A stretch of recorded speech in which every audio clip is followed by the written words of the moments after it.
It is very good to be here to talking with infinite intelligence. Really appreciate that. We feel the same. Thank you. So, I'm here to practice connection with my inner being connected with my vortex, and practice freedom, clarity of mind. May we offer a different way of stating that and meaning that? Because you can't help but be in the state of practice.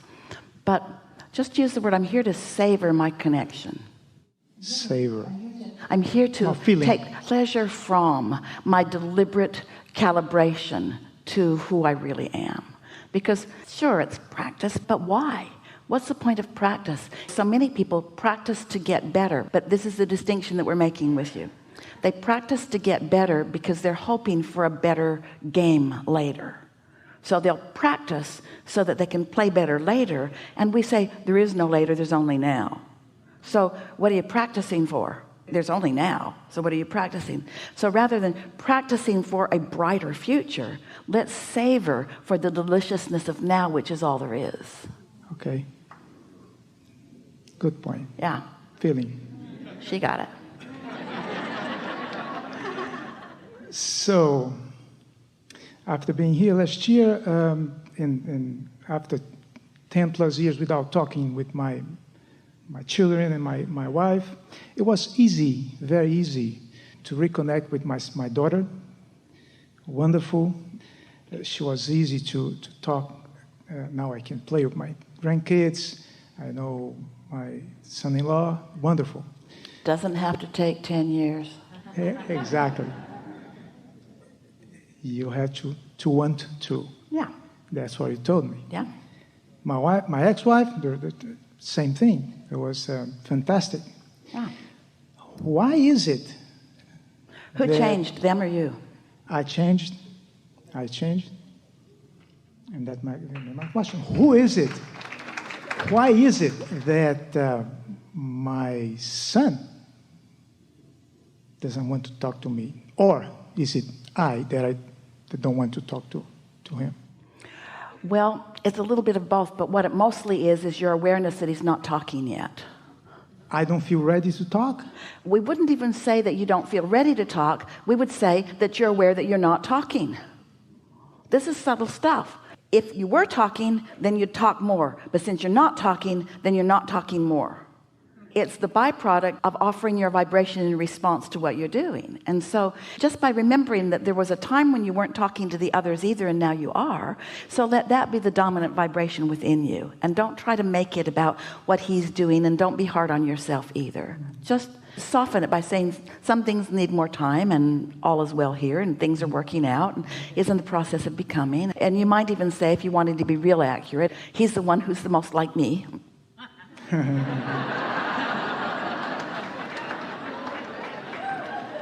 Yesterday, my ex-wife, his mother, saying, Thanksgiving coming. Don't you want to try again, write him a note and invite him for a coffee to chat? And I said, you saw the last few times that I did. Well, remember what we were saying earlier. Your relationship is more about your vibration than it is about what you're doing. And so don't let other people try to prod you into behavior. Do what you feel like doing. This is the key to getting everything that you want. Don't let what is be the dominant vibration. People get stuck in that. You are so enamored with what is, and what is different than what's coming. So if you're focusing on what is, then what's coming can't get there. What you focus on always dominates. So if you focus on where you're going rather than where you are, then it unfolds to that, you see. But on subjects like this that you've thought so much about, it's better to just stay off the subject and just focus on the other things that are working out the way you want them to, the other things from which you are taking pleasure. So we have some questions for you. These are big questions, and you know the answer to every one of them, so it will be easy. Do you take pleasure from the thoughts you think about this son? Most of the time. Right. That was an honest answer. Well, it was an attempt at being honest, because the true answer is sometimes. Sometimes. Not most of the time. Oh, most of the time. No. No? Not most of the time. You want it to be most of the time, but you're deceiving yourself. You're deceiving yourself by saying, I'm taking pleasure.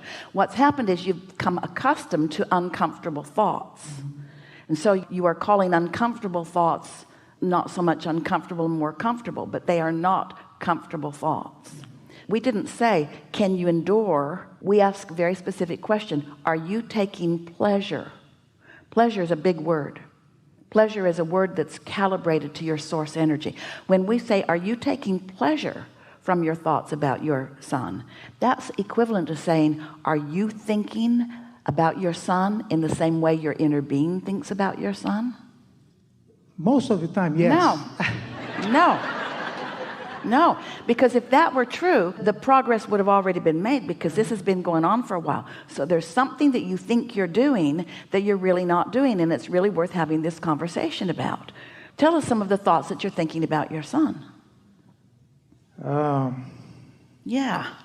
I think, well, when I see pictures of him or videos of him playing with her first daughter, I like it.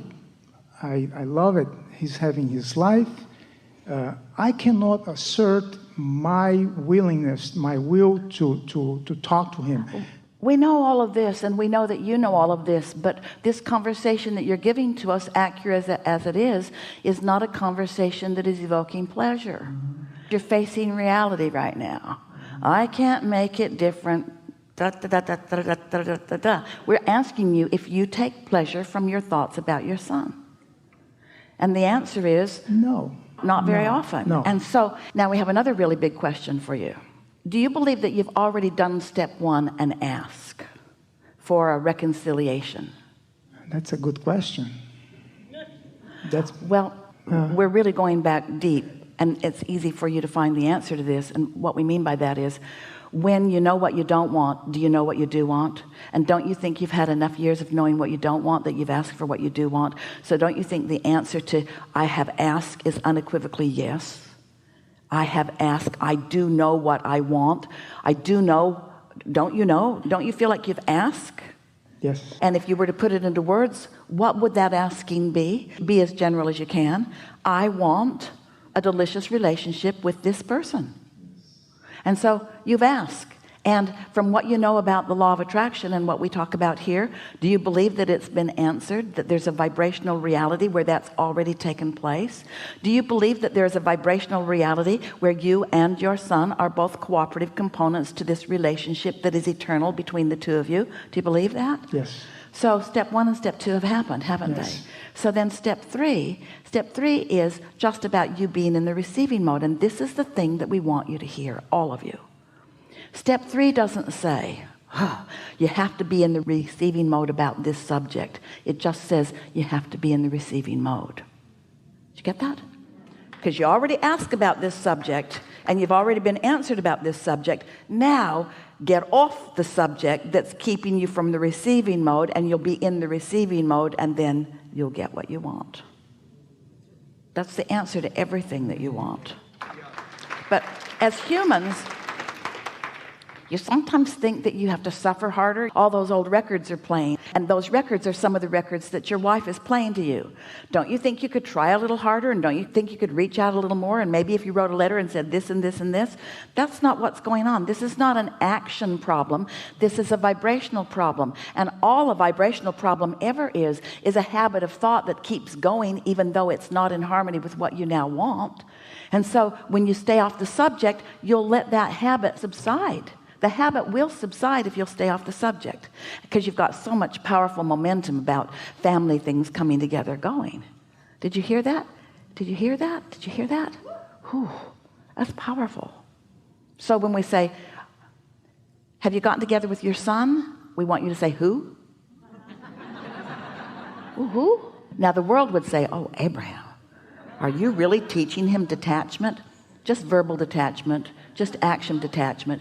You can never detach from the vortex version that you've got going on. And so just stop beating the drum of what isn't happening and savor the wonderful things that are happening, and then wonderful things that could happen that aren't happening will happen.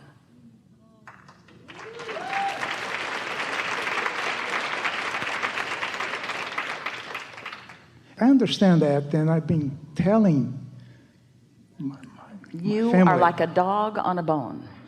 You're going to approach this from your vantage point, and you can't undo what we just did, but you're going to hold yourself from receiving it longer because you feel like you want to defend yourself a little bit. A little bit, but no. I see. Here's a picture of your son with your granddaughter. How can I not look? I don't want to look at it. Who? So at this point, go ahead, try it your way, enjoy. and in 10 years we'll have the same conversation again. How's that working out? No, in general, we asked you a very powerful question. Do you take pleasure from your thoughts about your son? Very so if you're not taking pleasure from your thought about something, what's the bottom line that Abraham always teaches? Stop focusing on it. If you can find a way to find pleasure in it, then go for it. But if you find more pleasure by staying off the subject. Now, in order for this to make sense, and in order for you to not go on the rampage against what we're teaching here, you have to understand this all-important premise. You've already asked, and it's already been answered, so you are not forsaking your son. You've done the most important things. You've asked, and it has been answered, and now you're doing the only thing that you can do. You've decided to no longer block it. All right. How can I be blocking it? By yearning when you look at the picture, by feeling the offness of it when you look at the picture, by acknowledging worked with that one, worked with that one, worked with that one, worked with that one, doesn't work with that one. Okay. You got it. Got it. Have fun with it. Take pleasure from it. More question? Quick. So did you get that? Take pleasure from the things that it's easy to take pleasure from, and don't try to work the things that you can't take pleasure from them into the act. That's the Castle Button story. If you think it's easy, then you've got no resistance. A desire that you believe is a done deal. A desire that you doubt is way slower. So recently I had a very interesting thing happening to me. I had a business meeting, and I knew there was going to be a roughness confrontation. But I was preparing myself, not with action, not preparing the best slides or the best information. I was just... So wait, you've decided that you're going to take pleasure from this segment in life, but you've orchestrated a meeting that you know is going to be unpleasant. And you walked willingly into it? Okay. I'm fine. Let's stay with it. It's the same subject, isn't it? It's exactly the same subject. Right. That's why we were eager to let you move into the next thing, because it's the same exact thing, isn't it? I know this isn't going to feel good, but I'm going to go there anyway, because in future life experiences, people that taught me that if I struggle and try hard, that I'll get results. It's never been true. It's not true now, but it is a habit that most humans have. You're not different in that. You're doing extremely well. Things are really lining up for you all over the place. Thank you. But you are stubborn.